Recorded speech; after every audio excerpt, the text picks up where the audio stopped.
What's up, guys? Welcome back to the Stranded Phase podcast. I'm your host, your girl, Jessica Hurley, and I am here with another incredible guest.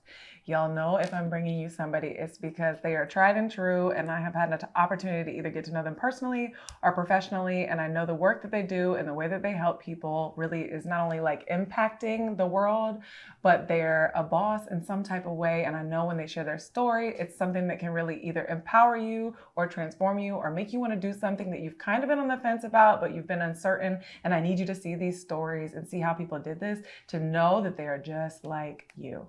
So I'm so excited to introduce to you guys somebody that I would consider a friend, a dear friend. Her beautiful, beautiful soul is one like I have never seen. She is a magnet for so many of us. One, because she's literally just physically jaw-dropping, but also because her soul just, she has the femininity that I crave and I wish I had. Like, you just want to give her a hug when you see her. But on top of that, she's an incredible business owner. She has literally taken Tampa by storm from a place of the beauty industry. And she's literally all of our go-tos, mine as well, does my eyebrows, literally everything. The founder of House of Beauty, 6-time certified permanent makeup artist, and certified by, I think it's Brow Daddy. I remember that when it was like a big, big thing. And he was big and he dropped all the... See, I'm not in makeup. This is why I'm bringing you an expert in the beauty industry. So without further ado, I can't wait to introduce to you guys my friend and this beautiful soul and this powerful boss in this beauty industry and our local area, Gigi. Thanks, Jess. I appreciate that. You're welcome. That was warming. I loved it. Nice intro, like it. I told y'all. Listen, put me on stage. Let me be the hype man. Pay me $20. I'll get on stage. Here's the best person you've ever met in your life. No, I don't even know what they do, but I promise you, with the tone of my voice, I'm gonna make you feel it. Swear facts. So this is exciting for me because one, I get to ask you questions about an industry that I know nothing about. Literally, beauty industry, dumbfounded. I swear I just learned how to take care of myself personally from a beauty perspective like a year ago.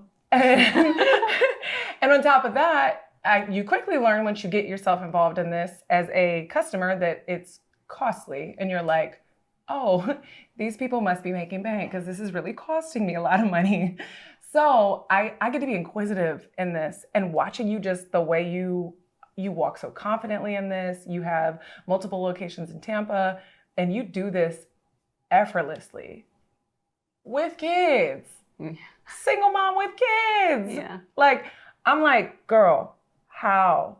And you do it with a smile on your face. You still do a lot of what I would consider like the dirty work. You don't get to just sit back and wash your hands with everything. You still are in the trenches with your folks and your business. So explain to my audience, just so we can kind of set a foundation, what does House of Beauty do? What do you do?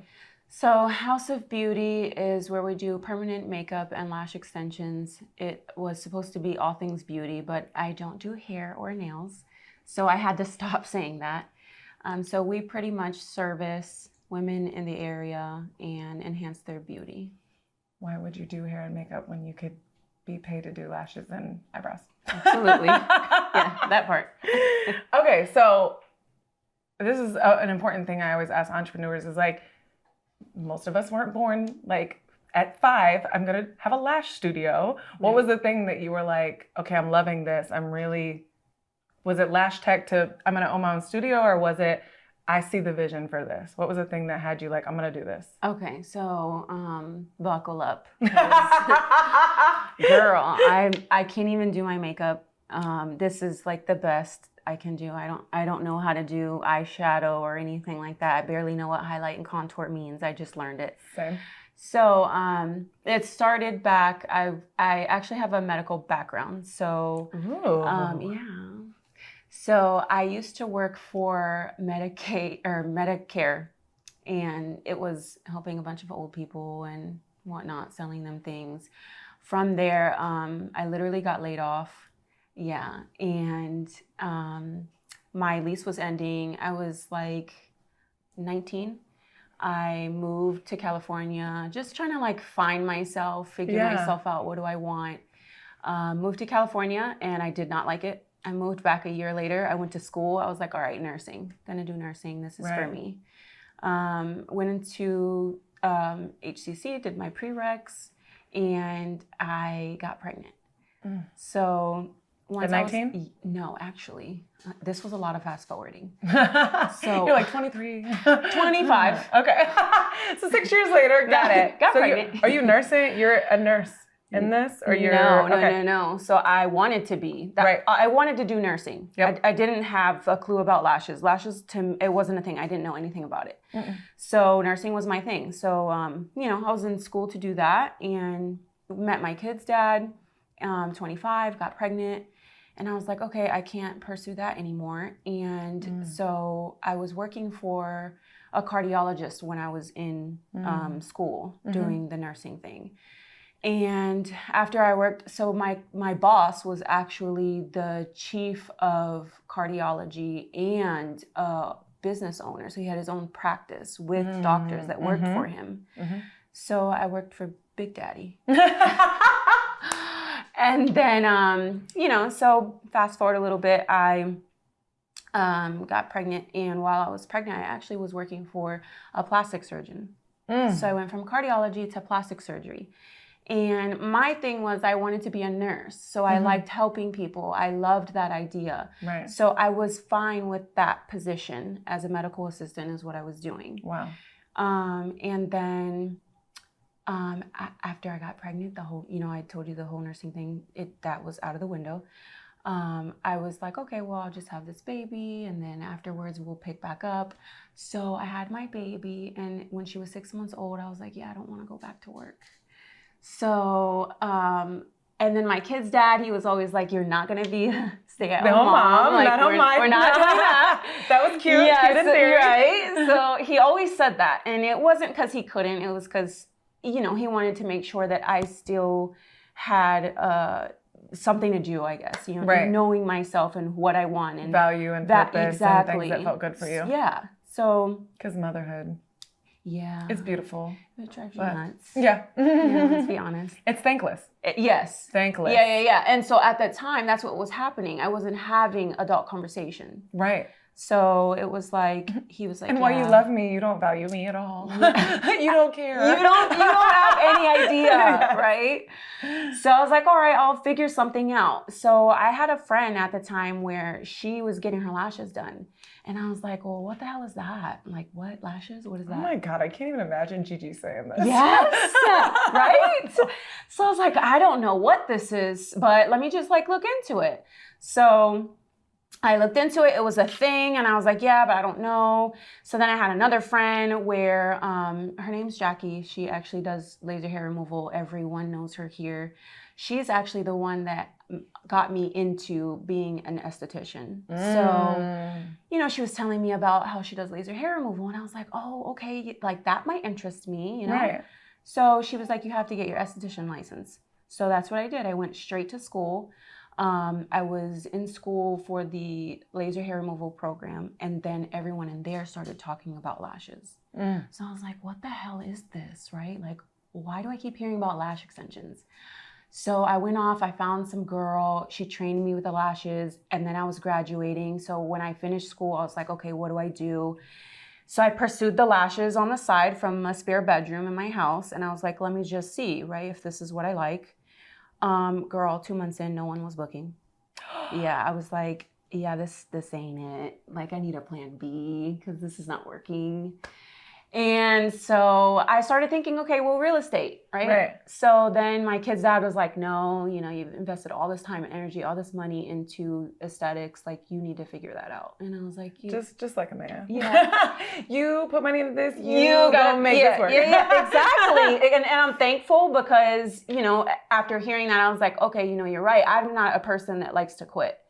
So I was like, okay, let me just keep it going. I started Googling, researching marketing, and he was great at marketing. So he started helping me. I created a link where it was for a booking site where girls could just book if they wanted to. And then I started seeing what I know now, but I didn't know then was happening. And I was like, okay. I was going to say, pause. You're being very like that as if That was a lot. And when you started this, because what year was this when you were doing stuff like this? When I first started, 2017. Yeah, there was no like click a Calendly link, book through Acuity, book your appointment. No, it wasn't. There was none of that. So what you're speaking about, because I remember when I first got into lash extensions, I went with you at another location, somebody else, this was like 2018, was because you were the only person that it was super easy. I went to the website and it was like click, click, click, and I didn't have to call. I didn't have to talk to anyone. There was nothing. Yes. And I was like, oh, that was professional. Yeah. I felt like that was so professional. Yes. Easy. Yep.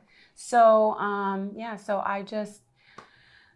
I started picking it back up. I started doing my best friend, doing my sister-in-law. Literally, I would have them come back in every week and just take different pictures. And this was what I was using for my marketing. Then it became word of mouth. Then after that, it was like 6 months in, I made my first $15,000. And I was like, oh, okay. This is it. They found the thing. This is the thing. Yeah, right? And I was at home with my kid. Like, this was it. So I was like, okay, I guess I can do this. They were coming to my house. They were coming to my house, my spare bedroom. I made it really comfortable. I made it nice. It was all white, beautiful, clean, airy. I knew it had to have that look. 2022, I'm going to call Gigi and be like, I'm coming to your house. I swear. Sometimes I want to take it back home, but I'm like, no, we're not doing that. No. But after that, I actually found my good friend. Her name's Jolie. She put me onto the brow game, and I messaged her, and I remember she was killing it. Like, well, she still is, but she was the it girl. Like, you had to go to her for certification. So I was like, was she local? No, actually, she's in Orlando. Okay. Yep. So I went to her. I was like, what's up? Like, train me. And at this point, let me not forget to mention, I'm pregnant with baby number 2. So I'm like, yeah, baby number 2's on the way. Like, I'm 8 months pregnant, taking her training. And I was like, this is just going to be a thing. And then took her training. When I came back home a month later, I exploded. And again, from my spare bedroom. So then it became weird because, I got a little one walking. I had the baby. This one's crawling. It was weird. I was like, this can't be it. I got to do something else. And then I moved out, got my location. My first location ever. It was $700 rent. I was like, I don't know how the hell I'm going to do this, but I'm going to do it. I love these stories. Right? I love these stories. Right? Because I'm like, I didn't have overhead. $700 a month. Yeah, and it was small. It was probably like 400 square feet. It was tiny. Got pregnant with baby number 3. That point, I trained a girl. Had her, take my position so I could go on leave. Had a break from work for like 4 months, came back, and then I immediately moved into a 1,500 square foot place, tripled the rent, and I was like, whatever. So was this girl messaging you the whole time, like, when are you coming back? Because this is bad. Like, we're busy. No, actually, she was solid booked because she took my whole clientele, and because I wasn't there, I wasn't working, so no, she loved it. She actually quit her job. She was able to quit her job. I made her, actually. I was like, this won't work. Yeah, at all. Cannot do this part-time. Not the type of clients I have, no. You have to be available for my clientele. And she quit and took my role. Wow. And then you moved into a 1,500 square foot space. Yeah. To that, how many times have you moved? And how big is your space now? Girl. Oh my God. So so let's say I was in my spare bedroom. After that, I went to my $700 one. After that, I went to a storefront, and I got out of that lease because the landlord was actually really shady, like not taking care of things. I got out of that. I wasn't there very long. After that, I went to the 1,500 square foot one. After that, I opened up Brandon. After that, I was like, all right, I don't want to do any of this. And earlier you introduced me and mentioned that I had multiple locations, and I do not anymore. You don't, that's right. Because I used to go to your Brandon location, so I thought you had multiple locations. I did. I went to another one in Carrollwood one time. Not Carrollwood, it was like West Tampa or something.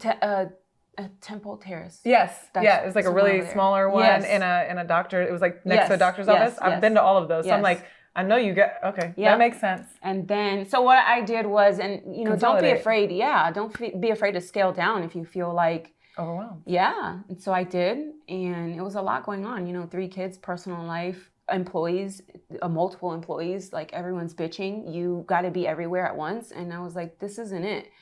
I scaled down and I went to the perfect spot, Soho, and that's where we are, and that's where I'll be. I love it. I love it. Okay, just in comparison, and you can give us like a roundabout number, but to go from $700 rent to like, what is your overhead around now? Like $3,100. Like, and it just climbs. And it just keeps going. And it just keeps going. Just keeps going. And that's just rent. That's not licenses. It's not, your electricity, your water, your cable, the booking site. There's a lot that goes into all of this. The subscriptions and all the upkeep and the overhead and the staff and the trainings and the equipment and the marketing. The marketing and the social media and the management. Yeah. And you still have to be all these things. And a mom and manage a personal life. Yeah. So I really want to point out at this point that I love this because I have guests on here from time to time where they have like a really fast, like 1 year, 2 year, like a huge jump. You started this, I mean, it's been a good 5 years. Yeah, it's been a good 5 years. And so you went up and down. And what I personally think entrepreneurship truly is it is you're trial and erroring everything via your own experience. Yeah. You can't read about it. You can't listen to someone else. It's like, I'm going to try and feel, okay, I'm going to swerve. Okay, I'm going to go build this elephant. That's not it for me. Okay, I'm going to consolidate. And none of this equals failure. It just equals an opportunity to pivot. Yes. It's an opportunity for me to create something new. Like you literally took every one of these opportunities, just kept going as it was growing, and then met it where it was at and said, okay, that doesn't look like the dream I painted. Now I'm going to shift, which I think is so beautiful, especially in the art of everybody wanting to get rich quick. I think you played the longevity game well, which is what has made your name sustain for so long. Because as soon as I didn't even know you from a can of paint. When I started talking about, like, I wanted my brows, everybody was like, oh, you got to go to Gigi. And I'm like, who? They were like, Instagram? And I'm like, who? Yeah. They're like, House of Beauty. I'm like, what? Yeah. Like, there's a place to go for this? You were the go-to person. And it was your name was the brand. Yes. Which is what I think was so beautiful, because I was actually reading about, there's a lot of stuff out there in the educational space where they'll tell you that you should create a brand name and let the brand name speak for itself. But then I was reading recently that through like the last decade, that a lot of people have found that actually businesses do better when they're attached to a name that people can trust. Yes. And your brand definitely, like, I don't think I've ever said House of Beauty and people are like, you talking about Gigi? Yes. Like, they're like, stop saying that and just say Gigi. Yeah, like, I know. So they know you are the name. It's the name and the brand, and they go together. Yeah, absolutely. And so you've done such a great job, I think, of just taking people on this journey with you and being extremely transparent about it. Yeah, unknowingly too, because of course I didn't know that was what was going to happen. Let's be real, but the downside to that, and I'll be honest, is sometimes you want to pull away and you can't. And it's like, I don't want to do lashes anymore, and you can't, because then people hit you up and they're like, I want you. Right. And I'm like, I don't want to. Not that I don't want to, but I'm trying to pull away, Yes. Like, give me a break. I've tried to pull away like 6 times doing this, and I just can't. I always find myself coming back because I want to service you. If you want me specifically and you can't go to any of my girls, I'm not going to tell you to go somewhere else. I'll come in and I'll service you. And that's so difficult to trust, because from a delegating standpoint, it's so difficult. Like, they tell you when you learn how to delegate that, like, you're absolutely right. Somebody's not going to do it like you. No. And from a permanent makeup standpoint, that's very hard. It's hard. I know. It's hard, and I get it. It's just when you attach your name to your brand, it's even harder to pull away when you sometimes need to. Yes. Oh, speaking of pulling away, like, you're speaking right now, because I feel like we've done a series of episodes today that we ended up in this place of like the craving to be back in our feminine, which is like to not be in such hustle mode, to be with our kids more, I'm not saying we want to be lazy. I'm saying we want to not be in this masculine survival energy all the time. And the inability to pull away is what kind of constantly puts you in that energy. And I love that you're talking about this, because there's been so many times where I'm like, how do I pull myself out of this business? Like, how do I not be the name? Like, how do I make other people trust? And I realized that's just setting boundaries in business is going to be your safe call. Absolutely. And it is a series of trial and error, and it is practice that's eventually going to make perfect. But to be able to say, like, I know you don't want to work with this person, but I have trained them and I trust them with my life. Yes. I'm going to hand them off to you, and being able to deal with what that comes with. Yes. Is so hard. It's hard. That is the hardest part. Yes. But we will not leave or forsake you. You're good. But here's my question about pulling away, because one thing I'm noticing about the beauty industry, just like everything else, I joke all the time, like that 10-year business plan shit, throw that out the window. Yeah. We are on a 2-3 year max with the the way that things evolve from internet, from marketing to the beauty industry. It is burn and turn all day long. So you not only have to stay up to date on training, but somebody's coming to beat you around the corner at any given minute from a competitive side, or a more efficient or time effective. Right. On top of the fact that you're in the beauty industry where I think you're doing something or withstanding the test of time in a way that a lot of people aren't, which is we're in an era of mobile service. So I can pretty much call anyone for a massage, lashes. Hell, you can damn near call mobile nails at this point. I can literally be like, come do my nails. I can't leave my house. Let me take calls and do my nails. You know, like there's literally mobile services, which eliminates the cost of overhead. Absolutely. We are in a beauty product based where everybody wants to sell beauty products and call themselves a beauty expert, but they're not actually doing the work at all, which eliminates overhead. Or they're educating people on beauty, which eliminates the overhead. Yeah. You are one of the few people that I've saw kind of withstand. It's just like clothing. We saw clothing boutique spaces disappear overnight because everybody was shopping online. Right. So what made you continuously pivot as things got harder? From marketing, from competition, from beauty standards? What made you always say, I'm going to commit to staying at the top of my game? And like we're going to be a physical place. We're going to be a place where people know that they can come and call and get exactly what they need all the time. What made me, like you're asking what made me stay consistent pretty much? Okay, the consistency. Like hearing people say, I used to go to this girl, but she moved. I used to go to this girl, but she stopped doing it. I used to go to this girl, and the main one was, I used to go to this girl, but when I first started, she was good, and then I don't know what happened, right? And so I get that. I'm not bashing any of these artists. No. I get it. You get to a point where you're burnt out, and you're like, I don't want to do this shit anymore, right? But the thing is, those girls, they don't realize that you can't compromise the quality of your work because you don't want to do this anymore, you know? So, I don't know. And again, I mentioned earlier, I don't like to, what did I say? I hate giving up, right? Yeah. So I never gave up. I stayed consistent. I loved the idea that my clients would come in and tell me how I was always consistent, how I always took care of them. That made me thrive. So feeling and seeing how I made my clients feel and look and whatever it was the case, that just kept me going. So that kept me alive. It was that. You got attachment issues with your business, don't you? I do. Can you tell? It's so bad. It is so bad. I was like, I'm hearing the same things I hear when in my personal life. It's so bad. That's why I'm like, I can't pull away. I can't let go. It's so bad. I need to know that I'm winning and I'm right. Yes, I'm winning. But you are. Yeah, and this is the thing I want to highlight about you. And this is what I've noticed in business is like, we're of an era where people pop and pivot and move all the time to the next hottest thing. Yeah. And you have just stood the test of time of like staying in your lane. Absolutely. Like, oh, y'all gonna do the waist training and then this and then that and then, okay, well, my people are gonna go get better at lashes. Like, we're gonna go get better at permanent makeup. Yeah. Like, we're gonna be the go-to in these 2-3 things, and you're gonna know it, and we're just gonna get better and better and better. Yeah, absolutely. Like, I know I can go and trust at all times. Yeah. And that is like, it's so easy for everybody to just go catch the next new wave, but you literally stood strong and we're just going to be really good at a few things. It's, so it goes with like, you had asked me a question once, but somewhere in there, I can't remember. But anyways, I just kind of detour within what I do. So like if I feel like the Stay in your lashes, lane, play in your lane. yeah, exactly. So I'll just like, okay, permanent. I started with lashes. After that, I went to permanent makeup. After permanent makeup, doing eyebrows, I started, okay, liner. After liner, I started lips. After lips, now I want to do areola. You know, so it's like I'm staying in the aesthetic industry. Yeah.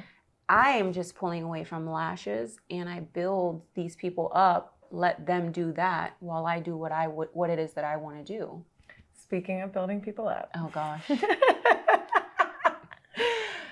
I can only imagine in such a competitive industry. And how do I explain this? That the ticket to entry to be successful at what you do, ticket to entry, I didn't say to be super great, but like the ticket to entry isn't that costly. You know, like I think like to start in real estate, you have to either be willing to invest in take a big risk on purchasing a home to flip, or you have to invest a significant amount that you could be willing to lose on a course that doesn't teach you shit. Like there's usually a high ticket to get into something, to turn it around to something big. The cost of entry to become an expert in what you do is not that massive. It's a couple $100, maybe a couple $1,000 to become a trained professional, and then you are now certified. You can attend a weekend class and be certified, and now go touching people's face. Correct. So the thought of being you, from a competitive standpoint, the cost of entry is not that big. No. So now I'm like, what are some of the lessons that you've learned in training other people, bringing other people in, raising them up to be, because you need a bunch of little yous, basically. I don't mean that in a disrespectful way, but you need a bunch of mini yous. You need people that are as passionate as you, that are as great as you, you need these people. What are two of the toughest lessons you've learned in training and culturally bringing in, from like a employee culture standpoint, bringing people in?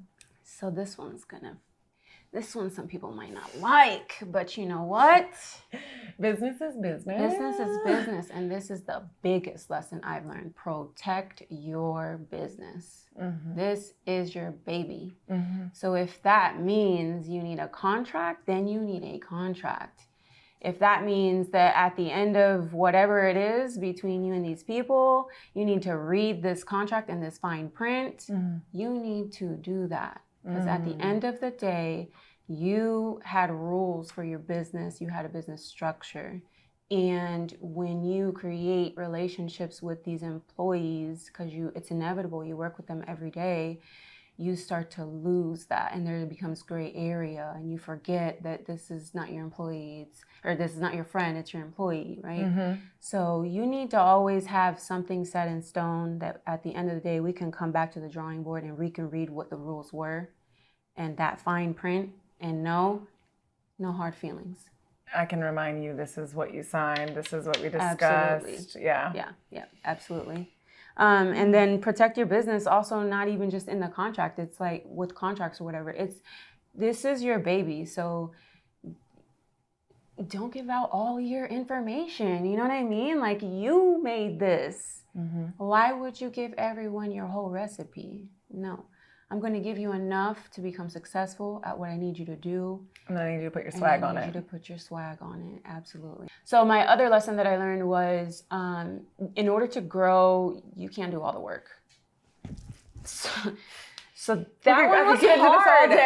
That one was hard for me to learn because, let's be honest, I could be cheap. Yeah. And especially when you're, starting your own business, it's like, damn, like I can't afford that, but I could do it if I can afford it if I do it, right? And how am I supposed to get rich this way? How am I supposed to get wealthy this way? Yeah. You're gonna hire people and take a third of what I you're make? telling me that I need to hire and pay somebody? No, I'm good. What the fuck? Yeah. I need this to make sense. This actually is counterintuitive. Yes, it's counterproductive to what I thought I was doing in business. I didn't agree to that plan. So this was all supposed to be my profit. Correct. Right? But no, it's true. I learned this, and I'll be honest, I learned it last year where I was like, okay, Gigi, if you want to be bigger, if you want to get over this hump, you have to pay the people to do the work that you know you can't do. I can't do this. I can't do marketing. I can't be creative. I just don't know how to do certain things. And while if I apply myself, I'm sure I can do it. It won't be at its full potential. So to be completely transparent and to piggyback off what you said, at the top of this year, I went and did like what I would consider like a valuation of my business. Yeah. So I did it twice. I did it for Innovative Income, and then we did it for my business. And holy shit, I would highly suggest anyone do this. DM me if you're interested, because I did it with a mentor. It was one day is all revenue and one day is business structure. And the revenue, like you're thinking budget. I'm telling you, this is way more than that. And one of the biggest things I discovered though was that there was things that I was still hoarding, because I was like, one, I want to save money. Two, these things take me like 15, 20 minutes to do. They're very easy for me to do because they come naturally to me. And three, I don't think I can find anyone that can do them as well as I do. Yeah. And so it's just easier and less and more cost effective for me to do it. So that's why I still do it. And the way this woman broke it down for me, she was like, okay, so here's something you have to know and really adapt and adopt as a business owner. You have to put a cost or an hourly rate to your time. Absolutely. As a CEO, you have to put, so I'm like diving and dodging this number, or like, and she's like, give me a freaking number. And I'm like, okay, it's this. Okay, great. She's like, based on what you pay yourself already, it's this. I'm like, okay. So she's like, okay, even if we slash it in half, here's how much time you're spending on doing all these things. 1, 2, where do you best fit in your role? Here's all the things that you like to do. What are your VIP clients that pay the most? What they typically pay for? Oh, ironically, it's all these things that you love to do, not the tasks that you're doing, but here's all the things that you love to do that you get paid the top dollar for. Right. Oh, but if we were to hire someone to do these tasks, look, you would save money. And that's not even to attest. That's not even to attest to the fact that if you took that extra time and went over here where you make more money and you just brought in a few more clients doing what you love, now you triple your income. Yes. So if I could just take you out of these 6 hours a week that you feel like you're saving money, you're actually going to save money. Yeah, like, literally. Get out of the way. Yeah. Like, okay. So I wasn't saving any money. Yeah, got it. True. I'm the bottleneck. I'm costing myself the money. Yeah. Look at me being the bottleneck in my business. Yeah. To the point where now every time my project manager's like, do you really want to do that? Because I don't want to wait until Saturday. And I'm like, you're right. I'm the bottleneck. You do it. Like, it's true. You do it. Mm-hmm. Because we are literally every role that we're not hiring for or don't have or we can't outsource. We are that. Yeah. HR, payroll, operations, marketing director, sales, CEO, tax accountant, all the things. Yo, I felt that. Tax accountant is like by far, it takes all my time. Like, we cannot do that. Chief problem solver. Literally. Chief visionary. Therapist. Oh, we're not growing. Therapist. Like what? We're not. Oh, you have a problem at home and you can't work today. Got it. Got it. Oh wait, I can't get out of bed. Who's a therapist to me? Staffing agency. Yes. Marketer on Instagram. Like all the things. Got it. I'll do all that shit. Okay. Bet. I got it. But it's gonna cost me. No, I'll do it. It's fine. I'll do it. I'll do it all. I'll do it from bed with my half asleep. But most people don't realize that. Yes. That how much entrepreneurship really is. Burns you clean out. It's not that easy. So either it's a very simple equation though. You're either going to invest the time. Yes. Or you're going to lose the time, or you're going to invest the money and you're going to gain back the time. Yeah. And you got to pick which one is more, it's not even more effective because nothing you're doing is about efficiency anymore. It is about either increasing your revenue or getting back your time. That's it. Yeah, but I beg to differ. Oh, tell me, come. Well, in my line of business, like I can't cut the corner because you can't. I just don't have a choice. Like I'm messing with people's faces, and let's be realistic. I'm messing with women's faces. Like we're our biggest critics. Like I just can't cut the corner. I can't. No. It has to always be quality over quantity in my line of business every day, all day. Facts. Yeah. So in comparison, I do feel like because of that does allow you though the opportunity to charge a premium price. Absolutely. Yes. Yeah, I don't move for less than $500 an hour. Yes, ma'am. This is how you get to allocate your time. Just saying. So you mentioned earlier you have to put a price on how much you make an hour. Absolutely, I've been on that. Yep, $500 an hour. It used to be $100 an hour. And no, now that it is what it is. You pay the price to see me, but you know that you're going to leave happy.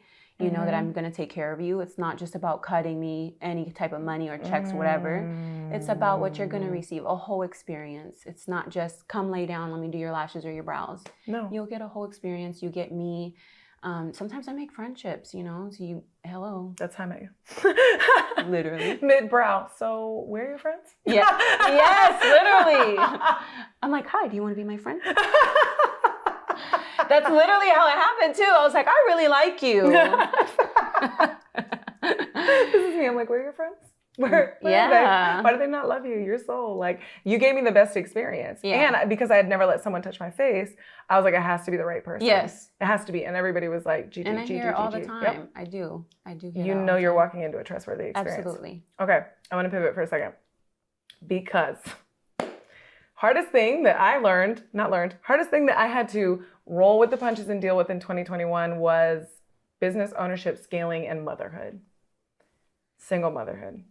Now, let me be clear. Single motherhood does not mean that we don't have help. Correct. But it means that we're primarily doing this at night by ourselves. Mm-hmm. There's no assistance in the home while we're doing it. Right. I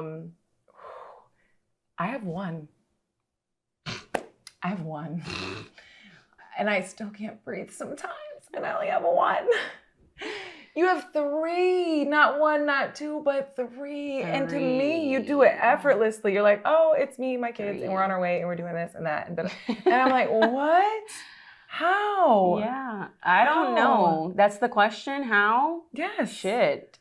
I don't know. And you don't have a nanny? You don't have like... Hell no. Could I afford one? Absolutely. But I refuse. I'm not shaming and you're such an active mom. Yeah, traumas. Right. I'm not gonna be, I have to be an active mom. So how, I don't know, but I know that I co-parent very well with their father. So while yes, I am a single mom, it's like, I don't want to discredit him because he does do his work as a dad and whatnot. But apart from that, like I just create a schedule. I have to be on a routine. If not, you are very routine. I am. Yes, I am. Jenny said that. Yes. She literally was like, I know what you're gonna do because you have a routine. And I was like, you do. Okay. I can almost know where you're at all the time. Yeah, like, it's literally. What was it like the Tuesday second? Night. Yeah, you're like, oh, you don't have kids. I'm like, how the hell do you know that? Yes. You're very you can predict what what doing. you're I'm predictable. Yes. Which is, I gotta switch that up. I don't like that. We ain't chasing you, so you're good. You're good. But we know where you're at when you're doing it. But Absolutely. if that's what survives. Yeah, I have to have a routine. Because I can tell when I don't have a routine with my child, it affects him. Yes. Then when it affects him, it affects me. Yes. So I can... Yeah, it's hard. It is hard. It's hard, especially when you have... I mean, my kids, they're back to back, but... they're in different stages in life too. They require different things. And on top of that, I have my children at work. And then I have my, my friends, my family, me, So it is a lot, but I have a whole routine. Girl, I can go down. It starts at 6:30 in the morning. You know what I mean? 6:30, we're up, brushing teeth, getting dressed, going to school. My daughter has to be in school by 7:40. So we're there 7:20 on the dot, sometimes late, but we're not going to talk about that. And then, I got to shoot to take my, what I call twins to daycare, drop them off. After that, I have my personal time that I do not give up, which is the gym. I don't give it up. I'm not giving my space up. And I haven't. I've been true to that for a couple years now. And it is just for me. So I go to the gym, I put my swagger on, whatever. I go to work. I do my thing. I'm out by 3:30. I'm getting my kids by 4:30. I shoot all the way back home. I'm starting dinner. Girl, homework at the same time. I literally have my desktop sitting right here. Like my kitchen is here. My desktop is right here so I can watch my child as she's doing homework. I'm cooking at the same time. TV's here for the twins. Oh, you're good. You need help. Cool, whatever. After that, if I can, because I'm not the perfect mom, but if I can, I'll read a bedtime story. If the time permits. If not, we're going to bed. If all of them is with me in my bed, if that's what it is, that's what it is. And then I wake up and I do it all over again. That is my routine every day. If you're wondering what I'm doing, now you know what I'm doing. And you love it. I love it. Yeah. I love the space I'm in currently. I love that this boundary that you set, there's a book on it. I mean, you're doing it daily. They say week, but you're literally only committing to like a 4 to 5 hour work day. Oh, yeah. I had a client tell me that I work worse than banker's hours. And I took that with me, and I'll take it with me forever, because she was like, that's all you work? And I'm like, yeah. And she's like, you're worse than banker's hours. And I was like, yeah, I wouldn't have it any other way. Actually, I'm trying to pull out of this, but you won't let me. But that's good. That's how quality you are. Yeah. I admire it, because I'm working so hard to get my son on a routine right now, and it is the hardest thing I feel like I will ever do, because again, they just don't. He don't care. Like, I don't care what you're doing. Yeah. I want what I want. Yeah. Like, and so I understand the structure that is needed that brings you peace. Like the structure with your kids that's needed that brings the peace for you to be able to do what you need to do. And it seems like you have really mastered that for them and for you. Kinda, not really, but I'm getting there. I get it. Shout out to my therapist, because she's literally on my ass every day. Because I have a middle child who's like your son, like very, I need. Yes. And then I'm looking at the other two like, y'all good? Yeah. Because boss lady is needing right now again. Yes. So, I mean, I get it. It's not perfect, but you have to start somewhere. It's not hard. Don't say it's hard. Mm-mm. We just have to look at the piece that we require. And we always say this, if mommy's not happy, no one's happy. Babies aren't happy. Business isn't right. I'm irritable. Yeah. I'm short-tempered. I'm feeling insane. Everybody's feeling the effects of it. My personal life literally bleeds into my business. You get it across the board. Yes. So I have to make sure that I'm at peace. Yeah. I have to do the best. And sometimes that means putting me first. Yeah. Unfortunately. Yeah, it does. So speaking of, with you, it was interesting when I got to know you, I realized you were from here. Yeah. And so I was like, oh, okay. So here you go in your city. Yeah. Taking it by storm, really becoming the it girl for this. And I'm like, okay, I know it's some folks that kept you in a box, because I know where I'm from is a small city, and there were a lot of people that supported what I do. And then there were a lot of people that were like, who do you think you are? Yeah. So where did you what was like one of the biggest lessons or struggles you had as you kind of like grew, kind of always being surrounded by people that they only saw you one way? And they were like, did you deal with any of that? Or everybody was just so supportive? I would say all my friends were very supportive. They were. They were supportive. Yeah. It was my friends that were supportive, and then, you outgrow friends. That stuff happens, and you lose relationships and stuff.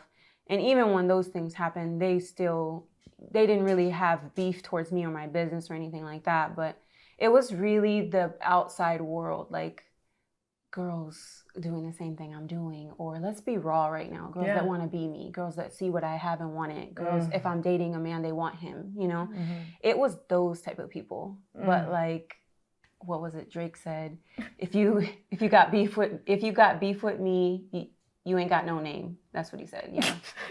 He's like, if you got beef with me, you ain't got no name. So it's like, yeah, I don't see it. If you don't like me, that's a you problem, not a me problem.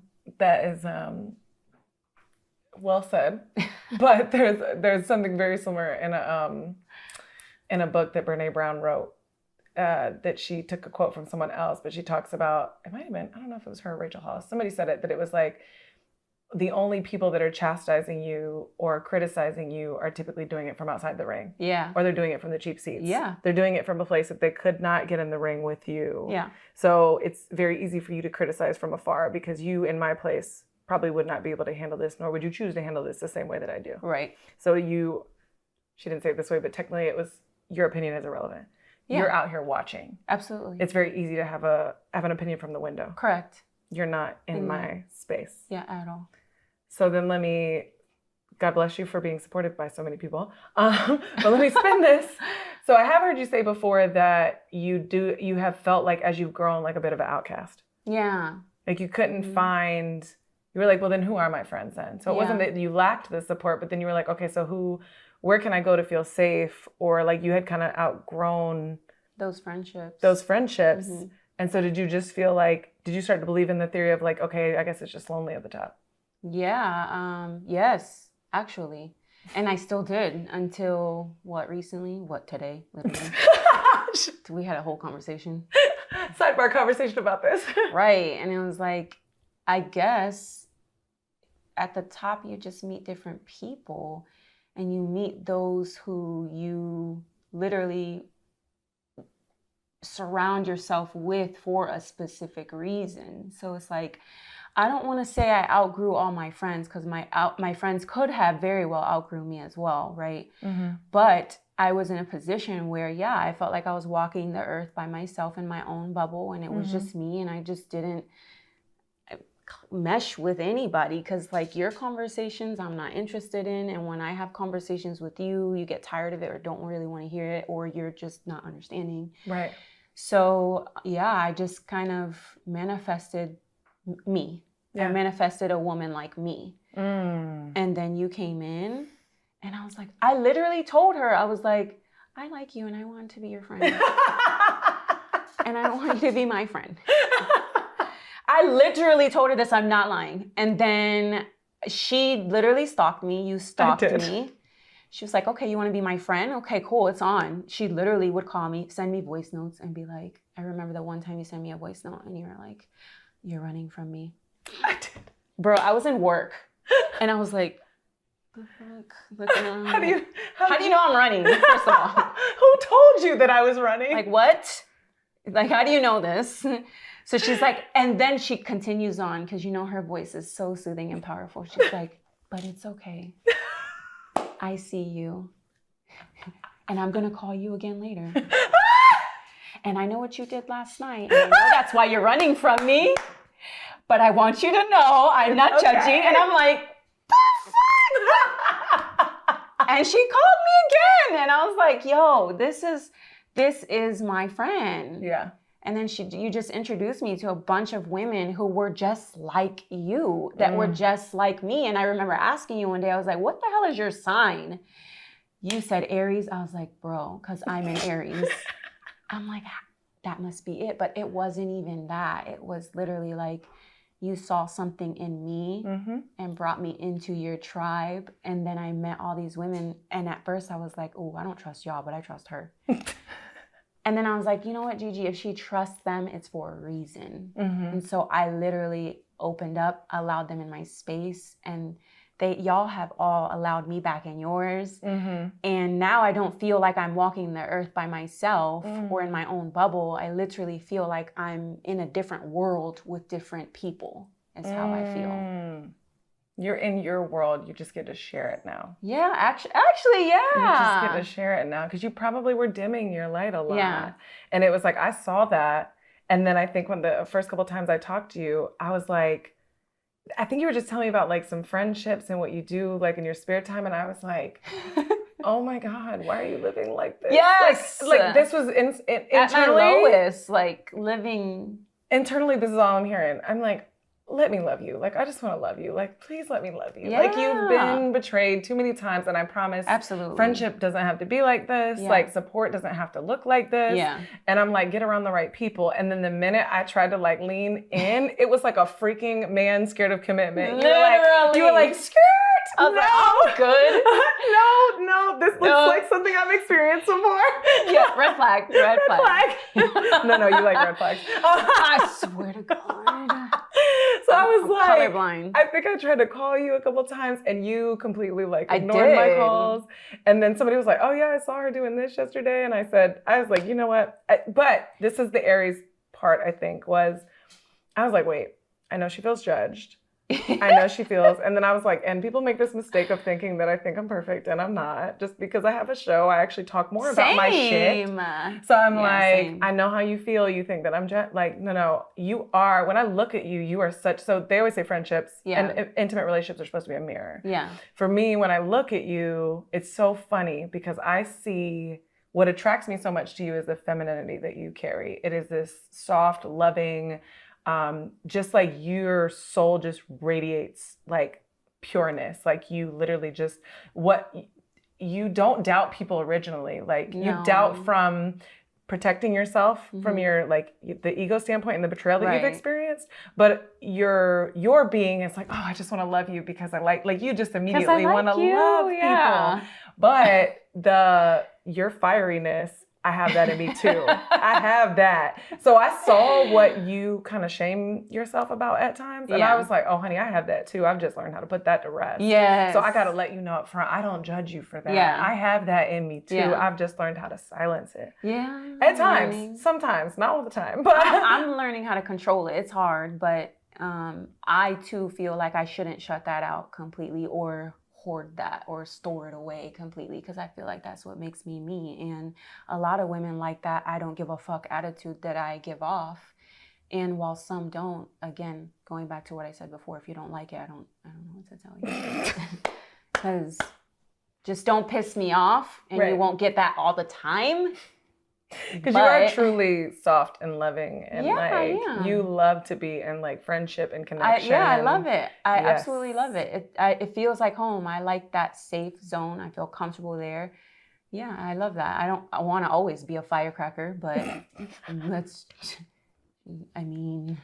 human. Yes, you are human, and you deserve to be loved. We all deserve to be loved. Like, trust me when I tell you, I think I talked about this on another episode, but it's like, women, we are the worst to each other. Men don't do this to each other. No. We do this to each other. We literally, like, you want to talk about like in a barrel mentality, like women do this to each other. Like, I'll never forget the way someone explained it on an episode years ago. It was the best way I heard it explained. It was that women are so used to competing for men that the minute a woman gets up to the top, like we will root her on the whole way. But then when she gets to the top, it's like, hey, you being up there makes it where there's not a lot of space for me. So I need you to get down. Like come down from there, because now there's minimal space up there already. So now that you've taken a spot, my spot is eliminated, get down. Yes. We do this to each other. And so when we really have the opportunity to be one another's damage control, because a man I cannot be in a space with a man, even if he was my partner, that could give me what another woman could give me. Correct. Period. From a healing standpoint, from a friendship perspective, from a pulling out vulnerably and emotionally what I need to get out of me on a daily as women, all the shit we carry. Yeah. Like a man can't do that for me. A woman is supposed to do that for me. Yeah. And when we're wearing our masks and we're protecting ourselves, we close ourselves out to some of the most beautiful containers where we can learn, grow from each other. Like, you know, I've heard you say that you think I feed you so much stuff by giving you friends and connecting you with people, but I get so much just from the way you carry yourself and your confidence and your ability to connect with people and how you lead with your femininity. Like, I'm like, I love that you see that for me, because I'm like, where? Bitch, where? Like, I know my smile, but like, other than that, I'm like, where? But I like that. I like that you see that. It gives me more confidence. Definitely powerful. But yeah, you're right. You do. It's worse nowadays where women not only see each other as competition, but it's exactly what you say. You're going higher on that ladder. You need to come down, because we need to be walking on that pace together. Yeah, you're moving I don't get entirely too fast for me. Yeah, I don't Get don't down. understand it. Like, why are we? I don't get it. I don't understand. And that was my reason for not wanting to cultivate new friends. And like, yeah, no, I was good. And then that's why I was running from you, because I was like, okay, yeah, no. Jeez. No, I'm not doing this again. I'm not doing this again. Well, I'm glad I did, because I'm so thankful that I get to walk this journey with you. Yeah. I grow every time we have a conversation, whether it's personal or business. I learn so much from you. Yeah. Same. Watching your journey and just watching you be vulnerable about it inspires the shit out of me. And being my person to call when sometimes I ain't got it. Like, I'm like, I can't pick up the pieces today. And you're like, like, get your shit together. Yes. You are that person. And I love that we can always speak to each other's worst space. Yeah. So you'd be like, Jess, I know how you feel right now. Let me go ahead and speak to it, because you're not going to say it out loud. Yeah. So this is how you actually feel. And I'm like, oh my God, that is deep down inside. That is what It's I'm saying true. to myself. This is how I'm talking to myself right now. You're absolutely right. And so to be able to have that safe container, that no judgment, that place to say that to one another and know that it's literally no harm. You mean everything that you say has been a really important part of this year for me. So thank you. Yep. And I love watching you grow. I know, same here. So last one, from a beauty industry standpoint, where do you think you're headed? What do the next 5 years of all this shit that you have learned and constantly the need to pivot, stay motivated, keep your momentum, all these things. Because I've even got to endure this journey with you of like, I've seen it get tough. Yeah. Not, not financially, but just like hiring and marketing. And we're all in an era right now where things are constantly pivoting. Like we're relearning new strategies from a marketing standpoint, what seems like every other week. Yeah. What do you feel like, if you could say the next 2 years, what can people expect? That's so funny that you said 2 years. So, in the near future, we'll talk about that. I am building an online course. So I know there's a lot of women in different states that want to take a training with me, but it's just not in the budget to take a flight here. So I'm going to build an online course so that you have access to that, the training and whatnot. You'll have different options. Don't really want to talk about it right now, but that is coming. And then I do have a 2-year plan. Don't want to talk about it. I don't want to say what it is because I don't like to spoil. But in the next 2 years, you will see me in a different area. It's still aesthetics, but doing more specialty. Yeah, a different specialty. And that's probably going to be my biggest thing. Apart from that, I hate to say it now, but y'all are just going to find out that I'm pulling back from my business as of today or yesterday. So I only work 2 days a week now, and they're like 4-hour days, and that will not last long either. Because I need to work on my business and not in my business. And I'm learning that, and we talked about this earlier today, like it's hard to pull away. And it's like, well, I love y'all as my clients and I appreciate the love and support and how much you believe in me and only me. But I know that I'm very confident in knowing that who is going to take my place is going to be just like me. So you're not going to lose that part of my business and what I stand for.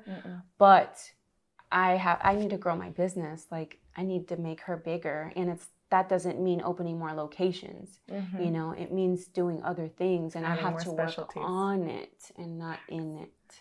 Facts. And this requires us to do the things that scare us. Yeah. Like as of next week, I'm implementing the first team training, 3-day team training. And then I'm giving my team 2 days off, all of us at the same time. And my project manager was panicking. She was like, how? We publish every week. You can't do that. That doesn't work. They're not going to do it. They're going to get upset. And I was like, hey, we get to set these boundaries. Yeah. We let them know in advance. Yes. We plan accordingly. It will be fine. Yes. And these are the things that I'm like, we can't grow this way. We're going to burn out. We don't learn new, not new tricks, but new things to add to what we offer to add value. We have to grow. And in order to grow, you have to allocate the time in order to do that. Yeah. And then during burnout, you start hating what you do. And then you're like, okay, I don't want to do this anymore. And that is your fault. Yeah. That is your fault. I tell people about burnout all the time. You have to be so cautious in the effort and the time that you put into things because you don't know burnout until you are already past that. Yeah. And you will look up and be like, oh, I just need a day off because I'm feeling kind of sluggish. And you take the day off and you go back and that's not enough. Oh, well, I'll take a weekend off and you go back and that's not enough. Oh, I'll take a week off and you go back and that's, all of a sudden the same things that used to replenish you and fill your cup don't work anymore. Guess why? You are past the point of burnout. Yeah. There's no return. Now you have to find new things to fill your cup because you literally have holes. Yes. You literally have giant holes. Currently. That's why I was like, you know what? This just ain't it. I love the industry I'm in. I love what I do. I love my business. I love everything about what I do. But I don't want to do it anymore. And it's because I've been in burnout for so long. So I rather just work on my business and get out of the inside of it and grow it that way.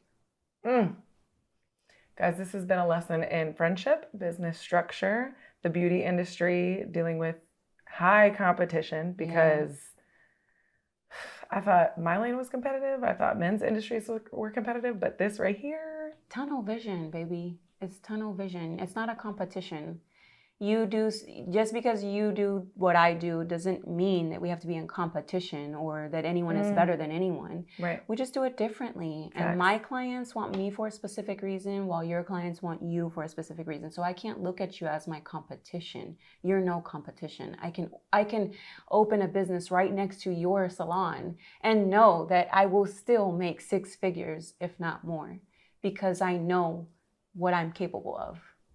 So it's not competition. It's you are your confidence magic. in yourself and tunnel vision. You are your magic. Absolutely. That's what I heard. Own you it. are your magic. Own it. Somebody can do exactly what you do and not do it the same way. Absolutely. So I keep hearing that on repeat today, ironically. So thank you for sharing your journey. Thank you for sharing your story. And most importantly, because I know you're not super public, thank you for being vulnerable about it on the show. And then just let them know where they can learn more about you. You've got 2 pages. I know you have a website. Yeah. Where can they learn more? So I'm not really active on Facebook as I should be, but we'll see how that works out. Instagram, House of Beauty Tampa. And then you can follow my personal one where I'm pulling back from. I am Miss Gigi. And then you can also visit our website, houseofbeautybar.com, and just check it out. You can subscribe to it. That way you can get the latest updates and when this course online will be launching. Thank you, my love. Thank you. I'm proud of you. Thanks.